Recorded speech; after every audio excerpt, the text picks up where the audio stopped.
Hello bachcho, let's read the question. The question says the number of beta particles emitted by a radioactive substance is twice the number of alpha particle emitted by it. The resulting daughter is an option A isobar of parent, option B isomar of parent, option C isotone of parent, and option D isotope of parent.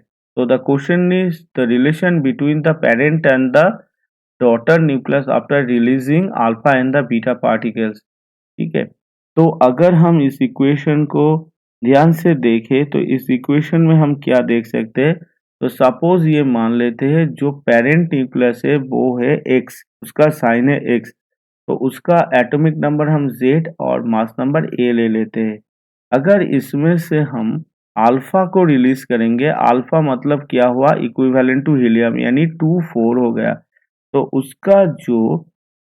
उसका जो daughter nucleus आएगा वो suppose अगर Y होगा तो उसका mass atomic number -2 से घट जाएगा, 2 से घट जाएगा और मास नंबर -4 माइनस हो जाएगा यानी 4 से घट जाएगा।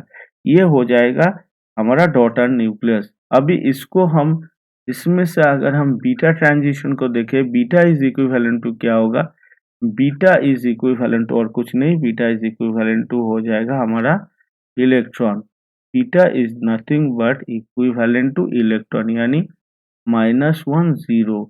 तो ये जो इंटरमीडिएट स्टेट हो जाएगा इसमें क्या होगा, इसका हम सपोज इसको ले लेते हैं पी, तो इसका मास नंबर का कोई भी चेंज नहीं होगा लेकिन एटॉमिक नंबर एक इंक्रीज हो जाएगा यानी Z-1 हो जाएगा।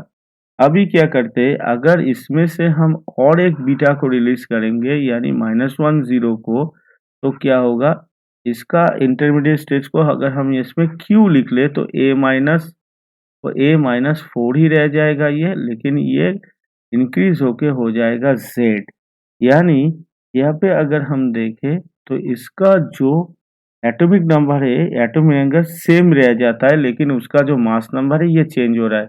इसका मतलब उसका जो नंबर ऑफ प्रोटॉन रहेगा, इसका जो नंबर ऑफ प्रोटॉन रहेगा वो सेम हो रहेगा।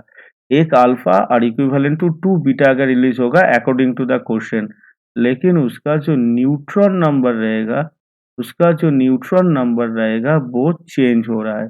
न्यूटन नंबर क्योंकि उसका मास नंबर चेंज हो रहा है। तो हम ये कह सकते हैं द तो अगर हम ये ऑप्शन को मैच करेंगे तो क्या होगा, the daughter nucleus is definitely the isotope of the parent, क्योंकि इसका जो प्रोटॉन नंबर है वो सेम रह जाता है। Hope you all understood it well. Best of luck, thank you.